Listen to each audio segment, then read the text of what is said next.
How's it going, super friends? Welcome back to my channel. The day has finally arrived when I have the privilege of being able to open up the Mafex Dark Knight Returns Batman action figure. This is one that I have been so super uber excited for, so let's just jump right into it. Front of the package, fantastic but simple artwork, mostly black. You can see the Dark Knight Returns and little Batman in the corner there and everything you get behind the window. Here's the top of the box, Dark Knight Returns. Left hand side of the box, you got another image of Batman with the Dark Knight Returns again. And on the other side, you have another image of Batman with the Dark Knight Returns and more Mafex and Batman and logo-y stuff. For the back of the box, there are 3 more images showcasing the Batman's posability, the Batarangs, and both of the heads that come in the package. Right, now no more packaging.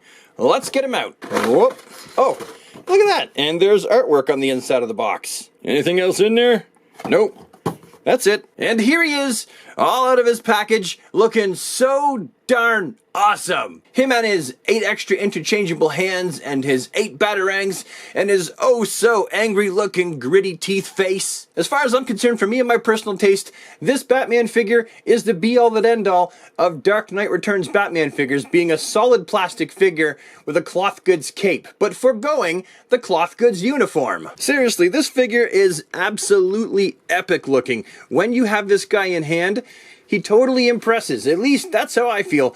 I love this cloth goods cape because not only is it wired in all the right places, so it's wired along the edges here. I'm not a big fan of when they put the wires along the bottom of a cape, so this is fantastic. And these wires are tucked really nicely up underneath the neckline here. And the cape itself actually has all these batten lines where there's all these creases that go down it that really add to the overall effect of the cape. I will say that the material of the cape is just, you know, a tad bit cheap looking. You can see through it, which that kind of stinks. So at some point, maybe a custom cape will be applied to this figure. And I will say the only thing that I would nitpick not really liking about this figure is how the cape is like, this whole plastic cape thing around his shoulders here is really, it's weird. I understand what they're trying to do. The cape is all wrinkled here and it's supposed to fit right in. But when the cape is flat, hanging down, that just looks weird. That'll be the only thing that I don't like about this figure, 100%. Anyhow, let's take a nice slow toe-to-head look at this guy so you can get a good look at the textures and the details and the shading without my big, stupid, ugly fingers in the picture. I think he looks absolutely fantastic, and he looks perfectly in scale with how he looked in the graphic novel. I think this is a pretty much perfect representation of the Dark Knight Returns Batman in his black and gray uniform. That face sculpt, the initial one that he comes with, mine looks really, really great. The sculpt looks fantastic. There's just nothing about it that I don't like. And the same can be said for the teethy head. The paint job looks fantastic. The sculpt itself looks fantastic. They've done a fantastic job. Some of the finer details that you may have missed during the slow up and down is that the bat on his chest has actually been sculptedly detailed onto his chest, while his utility belt actually is more or less movable. It is attached right here at the back. It doesn't move back here. But then when you turn the figure around, it's actually a little bit floaty, which it's kind of cool. It just means that the figure won't have the belt getting in the way of its articulation, which is, by the way, as follows. This Batman's head, as well as his neck, is on a ball peg, and so there is a pretty good range of motion up and down when you combine the two.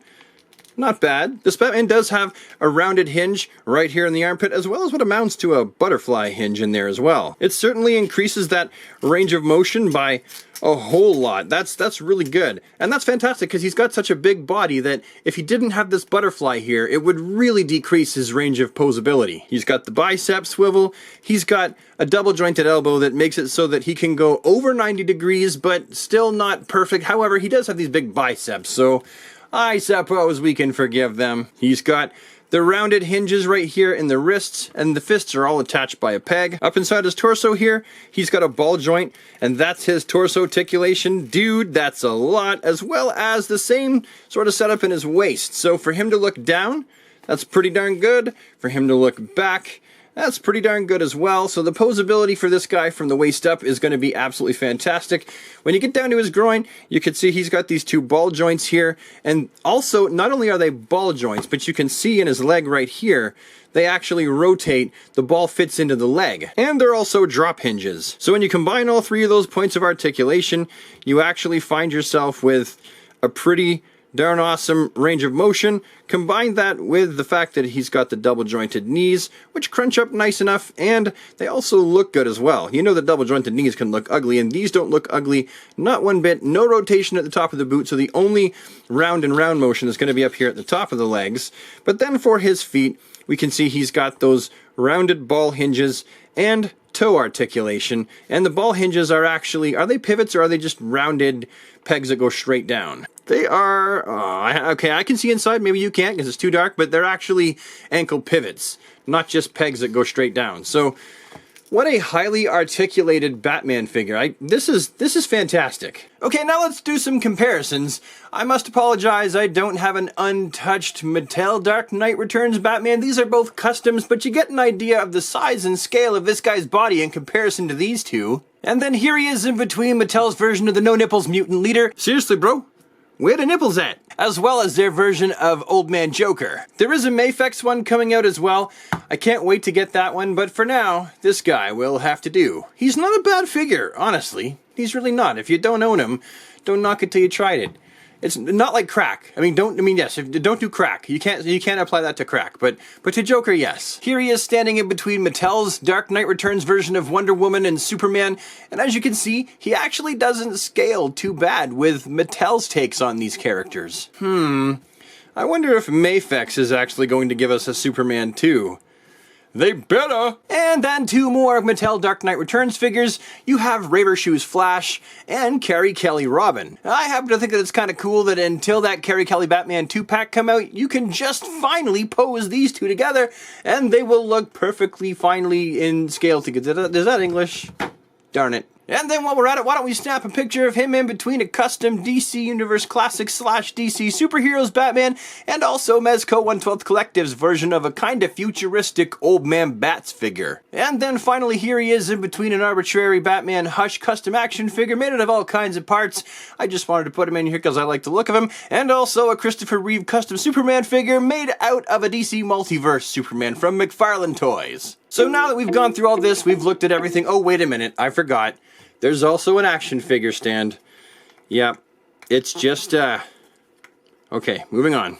So now that we've gone through everything, looked at the figure, the articulation, how it compares to others, the paint apps, the sculpt, what do I think about him? Can I recommend him to you as a Batman collector? Well, if you've been paying attention, then you would know that the answer is an automatic, absolute, definite yes. I think that he looks fantastic. I think he is absolutely posable enough for those of you who are interested in action figure photography. I think that the quality of this figure is absolutely immense, even down to the texture of the fabric of his bat suit. Like I said, the only thing that I'm not super keen on is how the cape fits under the neck piece, which really isn't that much of a neck piece. It's actually just supposed to mimic more folded up cape over his shoulders. But honestly, if you can find this guy somewhere online and it's not going to cost you an arm and a leg and your firstborn child, I say absolutely pick him up, because for me, as far as I'm concerned, he's well worth the effort and the money. This figure will absolutely be one of my top 10 for the year, and he's one of my top 10 Batman figures of all time. Anyway, super friends, that's my story and I'm sticking to it. Hopefully you found this video to be some kind of a useful, interesting waste of time for the day, and if it has been, well, I'm glad to be of service. I will see you in the next one, and take care.